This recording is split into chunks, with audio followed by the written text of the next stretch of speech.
এসেছি। আদম আলাইহিস সালামের এই সংক্ষিপ্ত জীবনী থেকে আমরা কি শিখলাম? আমরা শিখলাম যে আল্লাহ রাব্বুল আলামিন অনেক ভালোবেসে, অনেক মহব্বত করে, মমতা দিয়ে, মায়া দিয়ে নিজের হাতে আমাদের পিতাকে সৃষ্টি করেছেন।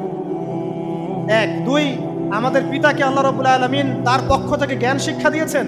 এই কারণে আদম সন্তানরা জন্ম থেকেই দেখবেন কিছু না কিছু জ্ঞানে জ্ঞানী হয়েই থাকে। জ্ঞান আপনার ডিএনএর মধ্যে থাকেই। আল্লাহ রাব্বুল আলামিন আদম আলাইহিস সালামের মধ্যে রূহ ফুঁকে দিয়েছেন। আল্লাহ রাব্বুল আলামিন আদম আলাইহিস সালামকে জান্নাতে রেখেছেন।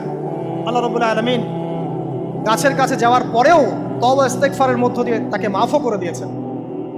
আল্লাহ রাব্বুল আলামিন আদম এবং হাওয়া আলাইহিস সালামের মধ্য দিয়ে এই পৃথিবীতে মানব জাতির সিলসিলা অব্যাহত রেখেছেন এবং কিয়ামত পর্যন্ত যত আদম সন্তান আসবে তাদের জন্য আল্লাহ পাক তার পক্ষ থেকে হেদায়েত প্রেরণ করেছেন।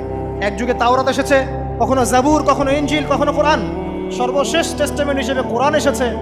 এখন যদি এই ওহীর বাণী কোরআন এবং এর ব্যাখ্যা হাদিস আমরা মেনে চলি, ইনশাআল্লাহ তাআলা আমরা আবার সেই জান্নাতে ফিরে যাব যেখান থেকে আমাদেরকে নামিয়ে দেওয়া হয়েছে।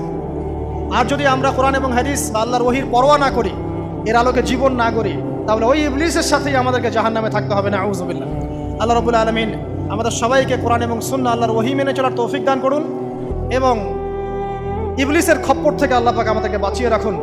ইবলিসের যত এজেন্ট আছে, ওদের যে দুরভিসন্ধি, ষড়যন্ত্র এবং শয়তানি ফাঁদ, এগুলো থেকে আল্লাহ পাক আমাদেরকে, আমাদের মা বোনদেরকে, আমাদের পরিবারের সদস্যদেরকে, আমাদের সমাজকে, রাষ্ট্রকে আল্লাহ পাক